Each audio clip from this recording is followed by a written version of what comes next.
सुप्रभात।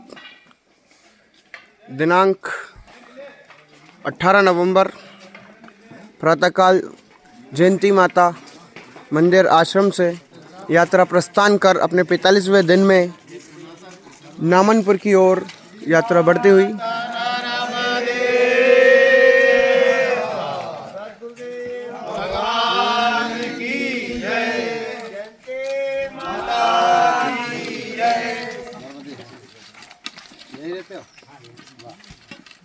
सेवा बढ़िया से कर रहा है। हरि ओम गुरु नमः शिवाय।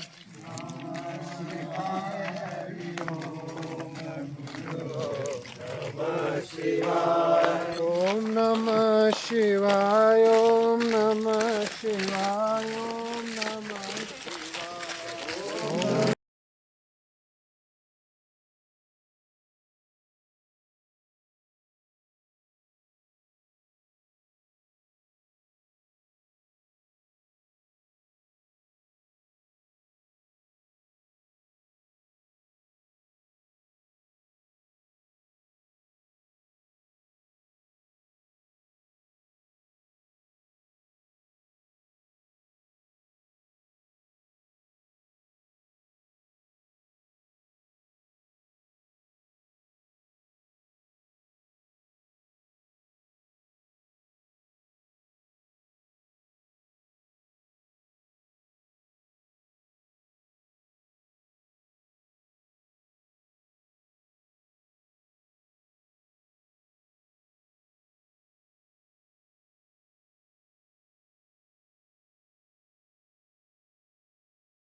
ये विशाल वन लक्कड़कूट की झाड़ियों के नाम से प्रसिद्ध है, जो कि इस मार्ग से भ्रमण करते हुए हम समस्त भक्तगण आज नामनपुर की ओर प्रस्थान कर रहे हैं और वहीं हमारा रात्रि विश्राम होगा। ये लक्कड़कूट की झाड़ियों का भ्रमण देख सकते हैं आप, कितना अनोखा दृश्य है।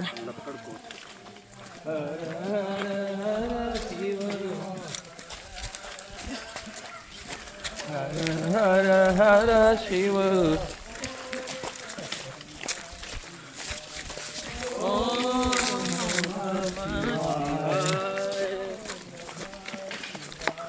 ओम नमः शिवाय। हर हर हर शिव। हर हर हर शिव।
पुण्य सलिला मां नर्मदा की पावन कृपा से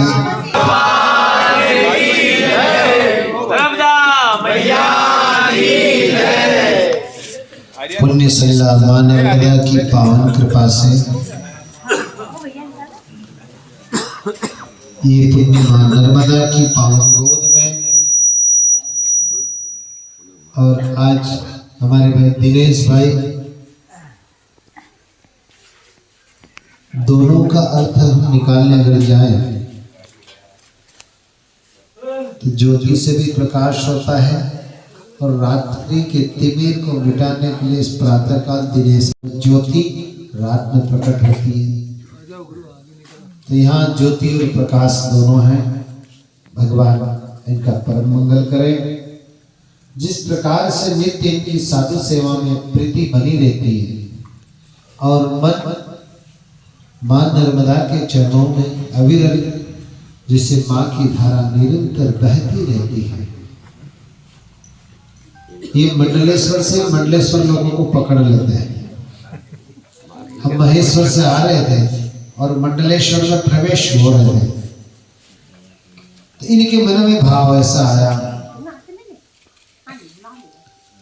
दोनों दंपति ने आग्रह किया, गुरुदेव जब आप अनामपुरा है क्या नाम? नामनपुर। देखो मैंने वो उल्टा बोला ना, सब कह रहे नामनपुर। बताओ इनका मन नहीं होता तो कैसे आते हैं यहाँ? नाम मन, अरे मन है, नाम मन नहीं।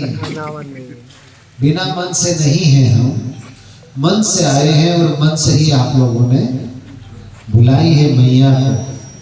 ये जो माँ है ना, इसको आपने निमंत्रण किया था, नहीं तो हमारी शक्ति भी थी आज इतने लंबे आ जाएंगे। लेकिन आपने मन से नामनपुर में मैया को बुलाया। तो मैया को किस प्रकार से बुलाया? एक भजन, उसके बाद में फिर थोड़ा सत्संग होगा। ये मेरे गले में फंदा डाल दिया।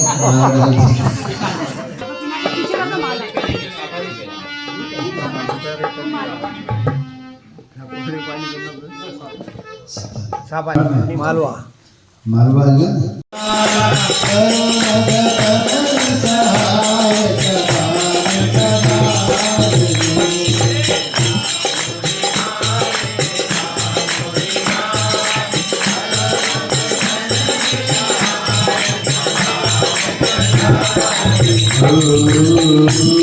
नर्मदा की पावन कृपा से दिव्य धाम या भगवान फतेहगढ़ भी है नीचे और भगवान धर्मेश्वर का भी स्थान पावन है।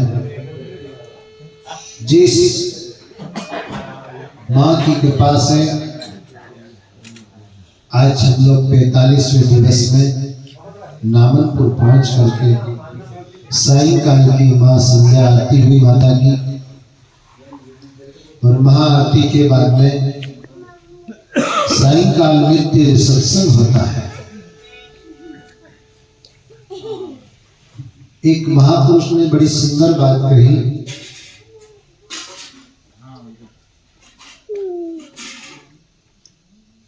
अजगर चाकरी करे न पंछी करे काज, दास मलु को यूं कहे सबके दाता राम।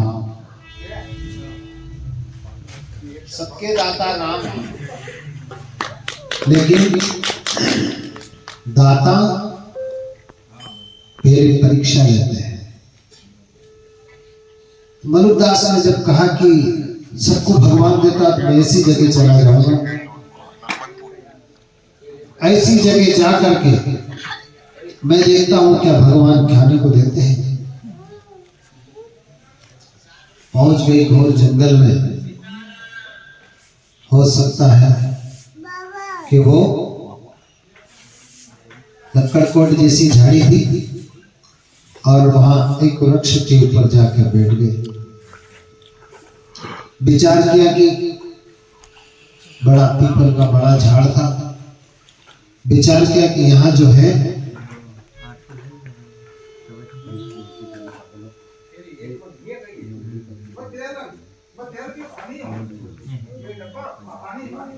जब ऊपर चढ़े और वहां कोई पिकनिक मनाने वाले मिल आए। पर्यटन स्थल था, घोर जंगल में गए। उन लोगों ने इधर उधर देखा क्योंकि भोजन तो आ गया, उसकी बड़ी मस्त खुशबू आने लगी।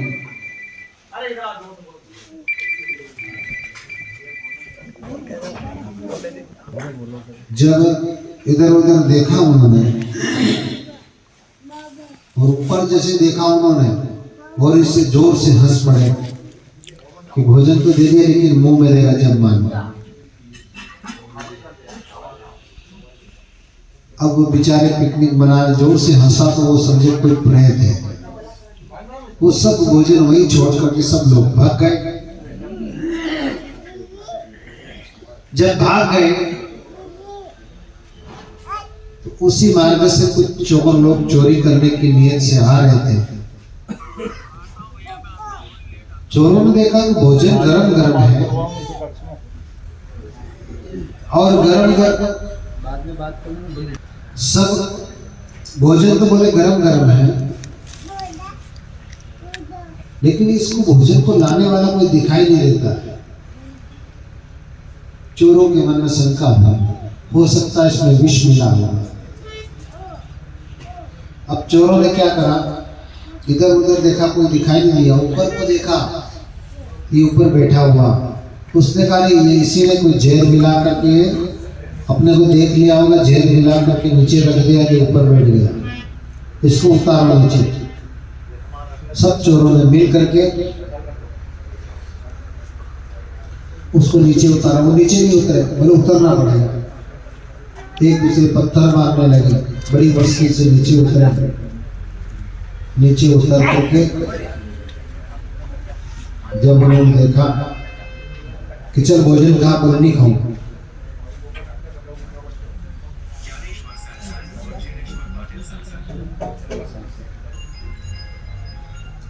जब देखा कि नीचे भोजन नहीं कर रहा, उसके मुंह में जबरदस्ती दे दिया।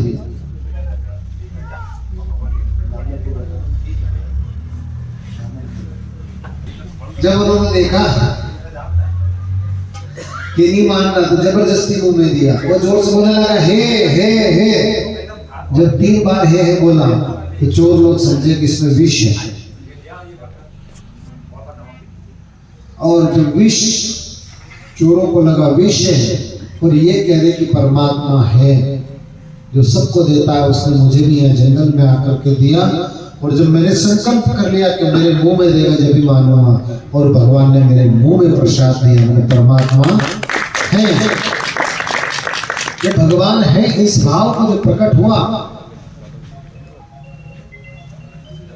तो चोरों ने सोचा कि जब ये तो ये मरता नहीं है और ये नहीं मरता, अगर ये झूठ बोल रहा है। सब चोरों ने भी प्रसाद पाया। फिर उससे पूछा गया कि क्या बात है, क्या है? तो बोले बेटा आप लोगों को पता नहीं चोरों को, लेकिन मैंने संकल्प किया था, मैंने सभी में मानूंगा कि भगवान है। और आज संकल्प होकर के मैं यहाँ बैठा था और ईश्वर ने जब मेरे मुंह में प्रसाद दिया तब फिर उन्होंने श्लोक लिखा, अजगर चाकरी करे न पंछी करे न काज, दास मनु को यूं कहे सबके दाता राम। सब दाता देते हैं, राम को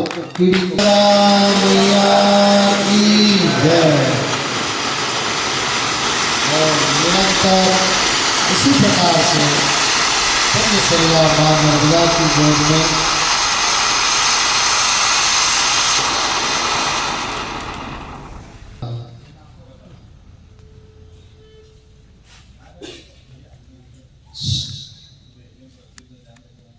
समझो बाहर चल गए।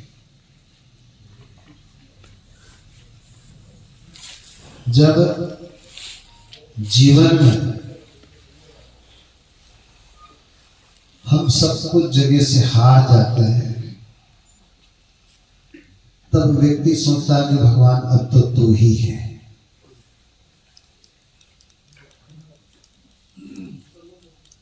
और जीवन में डॉक्टर सॉरी कह दे तो समझना नहीं चाहिए हमारा पेशेंट अब समझ लिया है ना। डॉक्टर आके सॉरी कह दे, बाहर आके सॉरी तो समझ लो कि पेशेंट अब हमारा घर वापस नहीं जाएगा। और आपने यदि परमात्मा से सॉरी कह दिया कि प्रभु मैंने कोई अपराध किया था उसके कारण प्रभु मैं बहुत कष्ट पा चुका हूँ, अब मुझे आप क्षमा कर दें। इस वक्त तुरंत कल्याण करने के लिए तत्पर होता है। एक बार प्रकटी संगम का प्रसंग है।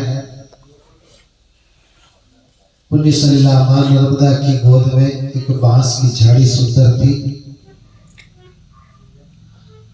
उस सुंदर झाड़ी में एक बंदरी आके फंस गई, बंदरिया। और जब उसने बहुत छटपटाई तो तीखे बांस से उसकी गर्दन कट गई और उसका जो शरीर था पूरा वो तो नर्मदा जी में गिर गया और ऊपर का भाग वहीं रह गया। देह छूटने के बाद नर्मदा जी ने जब शरीर छूटा उसका तो उसको एक राजा की पुत्री के रूप में जन्म हुआ। जब राजा की पुत्री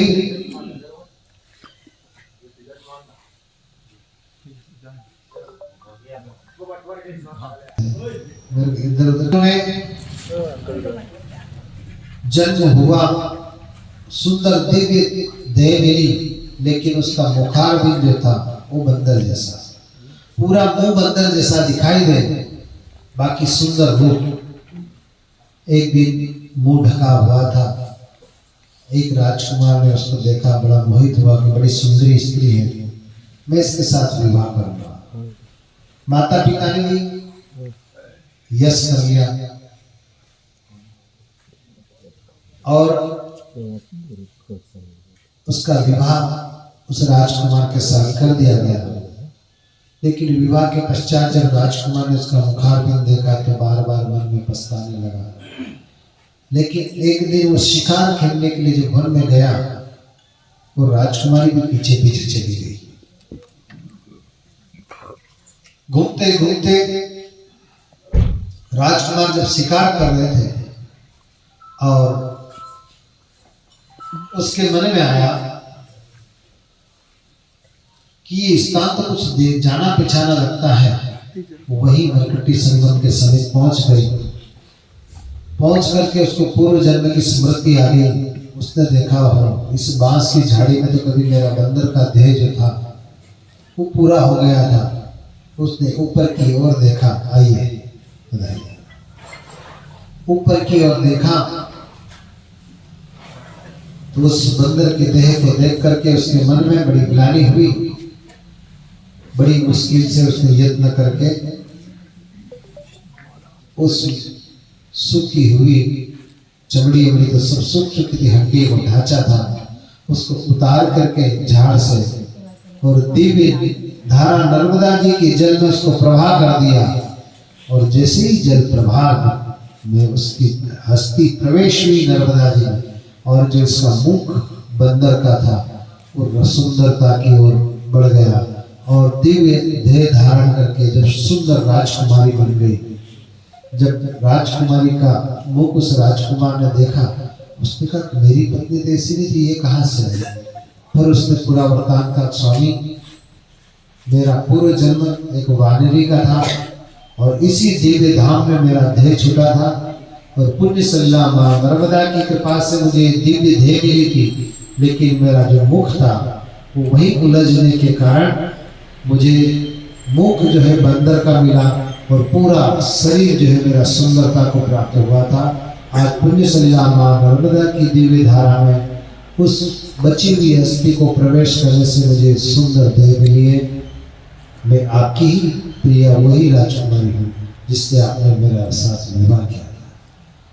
तो माँ की जो इतनी कृपा है नर्मदा मैया की कि उसकी दिव्य धारा में हम लोग नृत्य गाते हैं, भुक्ति मुक्ति दायकम। ये भुक्ति तो देती है, भोग तो देती है, लेकिन भोग के साथ में अंतिम में माँ हमें मोक्ष भी प्रदान करती है।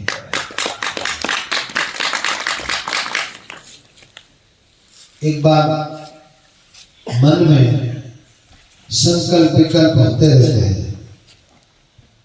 नारद जी ने विचार किया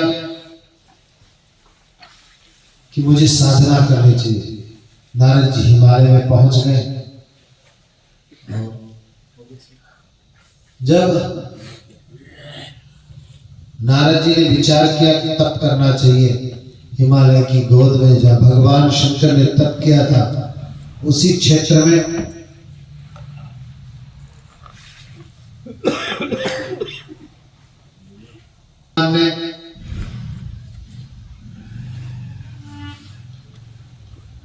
तप किया महादेव ने। उसी इलाके में जाने के कारण कामदेव एक दिन नारद जी की तपस्या भंग करने के लिए आए, लेकिन नारद जी अपनी भक्ति में तरलीन थे।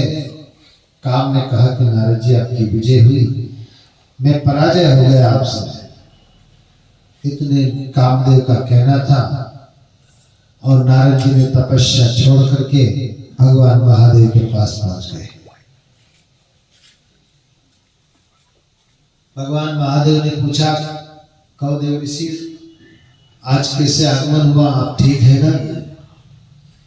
कुशल मंगल पूछने के बाद नारद जी ने कहा, अरे प्रभु आपको पता नहीं मैं इतने वर्ष से कहा था, आपने पूछा नहीं? हाँ नारद जी वो मेरी भूल हुई, आप कहाँ से आ रहे हैं? बहुत समय बाद आए। बोले प्रभु मैंने कठिन तप किया और इतना कठिन तप किया कि कामदेव को भी मैंने हरा दिया। अच्छा, माता ने बुद्धि उसकी प्रवृत्ति कर दी मां सरस्वती ने। तो नारद जी को भगवान शंकर ने कहा कि देखो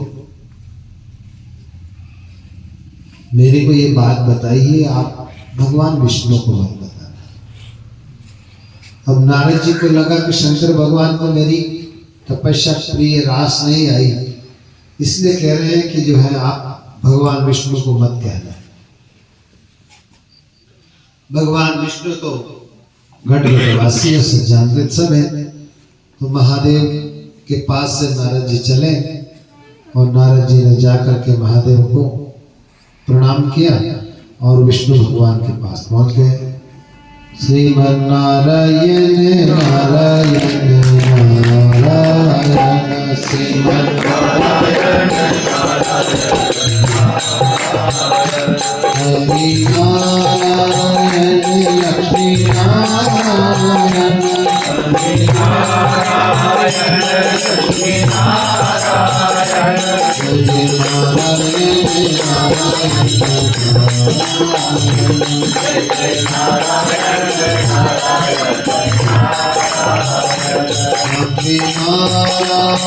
लक्ष्मी नारायण हरि नारायण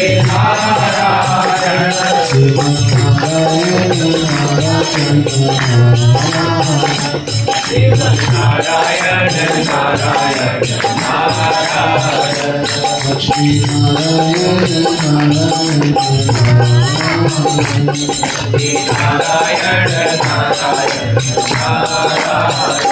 कृष्ण भगवान ने देखा ये जो नारद जी है बड़े प्रसन्न दिखाई दे रहे। क्या बात है नारद जी, बड़े प्रसन्न आज। बोले प्रभु आपको पता नहीं है? बोले हमको क्या पता है नारद, बताओ ना क्या बात है।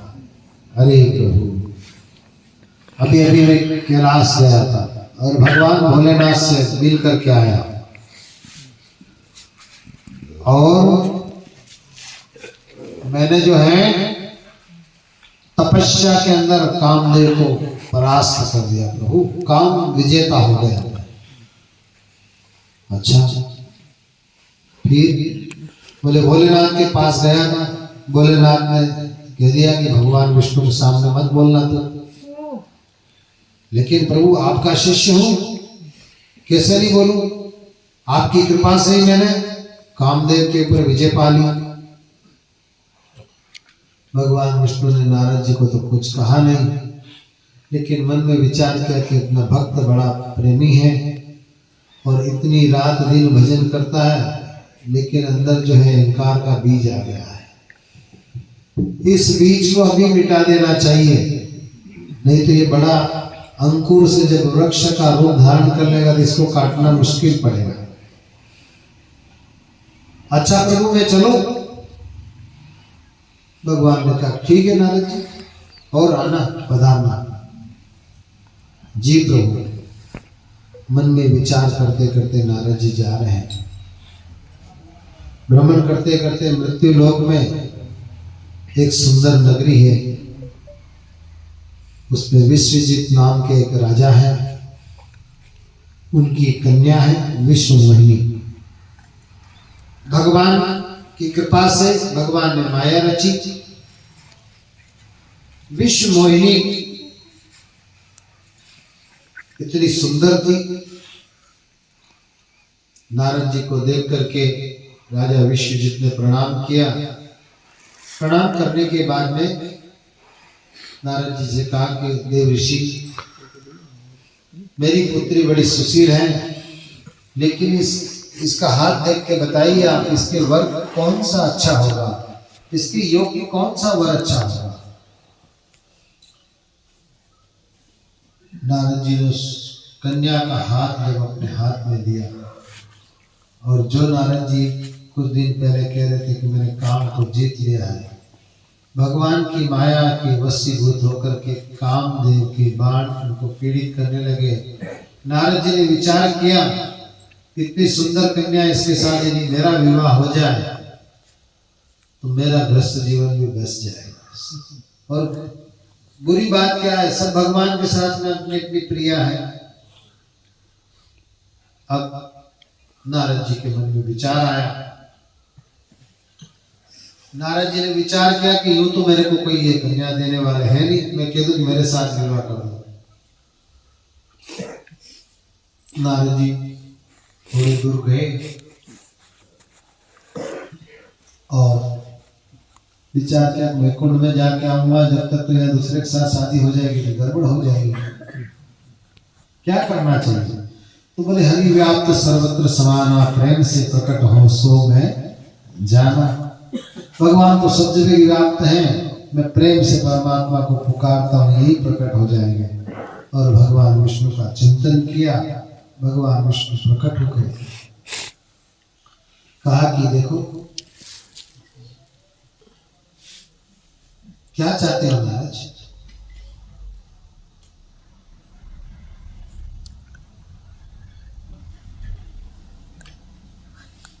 बोले प्रभु मेरे मन में एक विचार आया है, मुझे आप अपना रूप दे दें। बोले क्यों?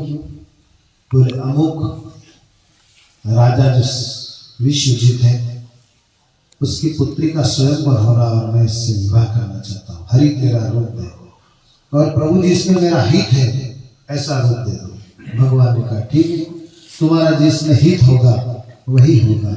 भगवान ने वानर का रूप दे दिया। अब भगवान ने तथास्तु करके भगवान का अंतर ध्यान हो गए। नारद जी सोचे कि मुझे विष्णु भगवान जैसा रूप मिल गया। अब नारद जी तो बंदर का मुंह लेकर के घूमने लगे।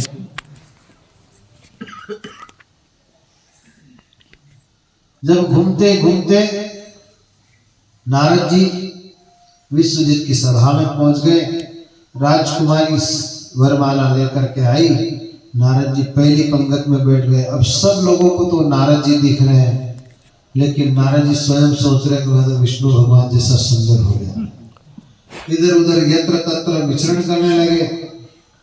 विश्व मोहिनी आई, नारद जी की तरफ देखा भी नहीं और दूसरी तरफ से घूमते हुए आए।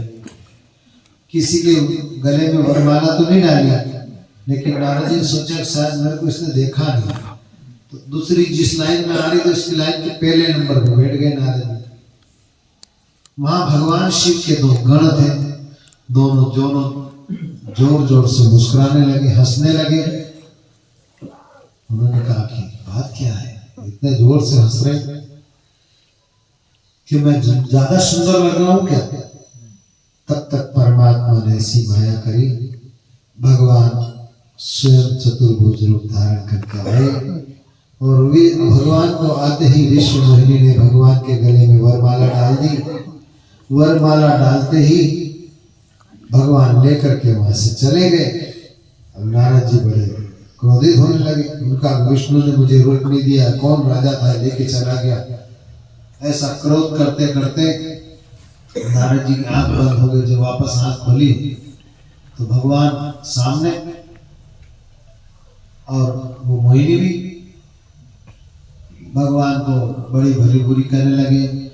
अरे तुम दूसरे के घर में आग लगाते हो, तुमको क्या किसी की पीड़ पराई जानते हो? तुमको तो इतना ही बात नहीं है, तुमने जिस वियोग में मुझे तड़पा तड़पा के मारा है, जाओ यही वानर का रूप तेरे काम में आएगा। और जिस प्रकार से मैं पत्नी के वियोग में तड़प रहा हूं, ऐसे तुम भी तड़पोगे। ऐसा करके जब क्रोध करने लगे, तब तक भगवान ने अपनी माया हटा ली। माया हटाते ही ना तो वह कोई नगर था और ना ही वो विश्व मोहिनी थी। भगवान विष्णु अकेले मुस्कुरा रहे थे। नारद जी का मोह दूर हो गया। भगवान के चरणों में गिर गए, कहने लगे प्रभु बड़ा अपराध हो गया, मैंने तो आपको श्राप दे दिया, अब क्या होगा? तब भगवान ने कहा कि नारद तू चिंता मत कर, मुझे मृत्युलोक में अवतार लेने जाना ही था, लेकिन हेतु क्या बने? तो तेरे द्वारा मैंने श्राप दिला करके अब मैं नर लड़ा कर मैं मृत्युलोक में जाऊंगा। तो कहने का भाव है कि माँ के जैसा जो प्रेम करता है, जो हमारा परम हितैषी होता है, वो ये विचार नहीं करता है कि ये बुरा मानेगा कि भला मानेगा। वो जीवात्मा का कल्याण करने के लिए गुरु और भगवान दोनों भक्त के मन में अहंकार नहीं देख पाते हैं, क्योंकि जब अहंकार आता है जीवात्मा के पास, तो भगवान पहले तो उस अहंकार को दूर करने के लिए सारी हमारी संपत्ति को छीन लेते हैं। तो जब जीवात्मा जाती है सत्य के मार्ग पर, तो अनेक कठिनाई आती हैं। इसलिए हमें परमात्मा की प्रार्थना करना चाहिए कि प्रभु मैं आपकी शरण तो आ गया हूं, लेकिन मुझे जो है किसी भी समय काम, क्रोध, लोभ, लालच, अहंकार, ये जो 6 शत्रु हैं, ये कभी भी मुझे परास्त कर सकते हैं। इसलिए मैं आपकी शरण आ गया हूं। आगे आपकी जो इच्छा हो उस मार्ग पे ले जाने की कृपा करें। भगवान की शरण जब हम चले जाते हैं, तो आज कथा तो बड़ी विस्तार से है। फिर दूसरा अवतार होता है और दूसरे अवतार में भी यहाँ नारद जी के द्वारा श्राप दिया गया, जय और विजय को दोनों राक्षस बने और राक्षस बन करके कहीं पुराणों में जय विजय का प्रसंग नारद जी द्वारा आता है, कहीं सनत सनंदन कुमार तक और सनत कुमार के द्वारा श्राप के द्वारा राक्षस बनते हैं और उन राक्षसों का 3 जन्म में भगवान उद्धार करते हैं। प्रथम जन्म में बड़े बलशाली हिरण्याक्ष और हिरण्याकश्यप बनते हैं। दूसरे जन्म में भगवान राम के हाथों से मारे जाने वाले रावण और कुंभकर्ण, और तीसरे जन्म में शिशुपाल और दंतवक्र नाम के 2 भाइयों के रूप में दोनों का जन्म होता है। और भगवान श्री कृष्ण के विरोध करने के कारण भगवान ने 100 अपराध एक साथ करने तक की छूट दी थी, लेकिन जीवात्मा समझती नहीं है।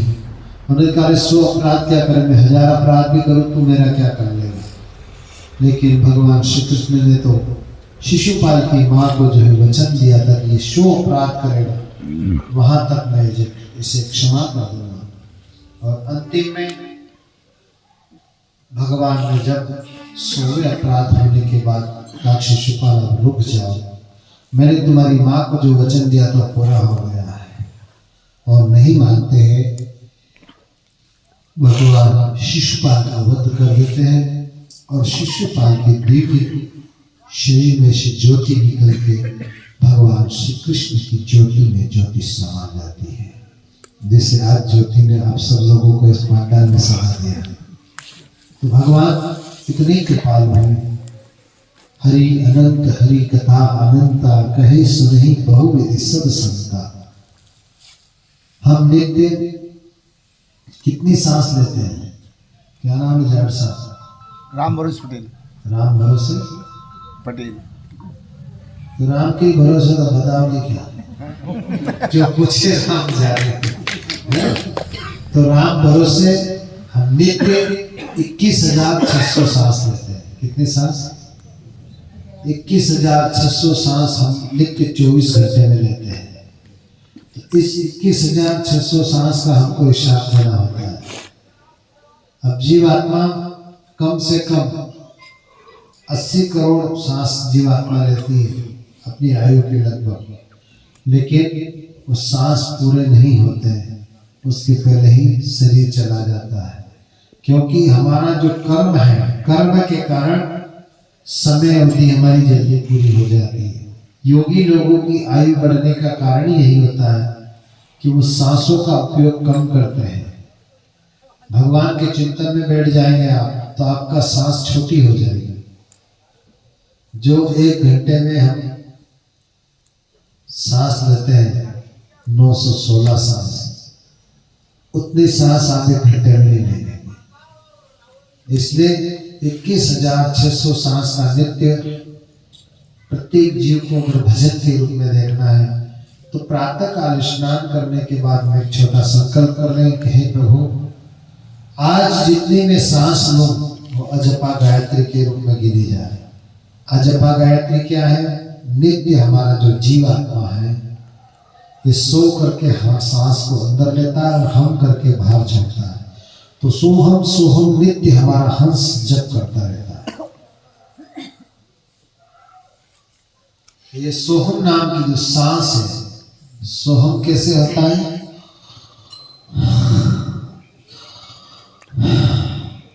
तो सो करके हम सांस को लेते हैं।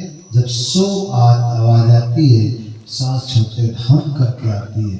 तो ये हंस हमारा जो है नित्य सोहम सोहम सोहम, इस प्रकार से 21,600 बार नित्य हम सोते जागृत अवस्था में, दोनों अवस्था में सांस चलती रहती है। इस सांस को हम लोग व्यर्थ न जाने दें। प्रत्येक सांस परमात्मा के नाम व्यतीत हो। आज थोड़ा लंबा समय भी हो गया, थक भी गए, तो सभी हमारी दुकान तो